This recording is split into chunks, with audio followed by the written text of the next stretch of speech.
খুব অস্বস্তিকর বোধ করছি। লোডশেডিং হয়ে গেলে অস্বস্তিকর বোধ হচ্ছে। কেন? কিন্তু আমরা জানি কেমন লাগছে। তার কেন?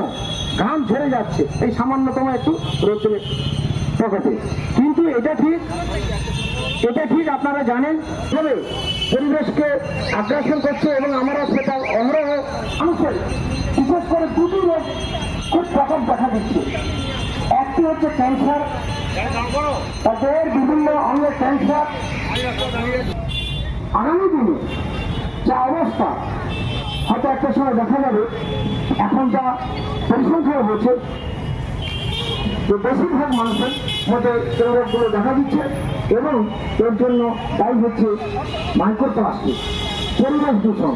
তাই আপনাদের সারা বছর বা রাত যতদিন বেঁচে থাকবেন, যেভাবে পরিবেশকে থেকে অক্সিজেন গ্রহণ করে পরিবেশকে সুস্থ রাখবে।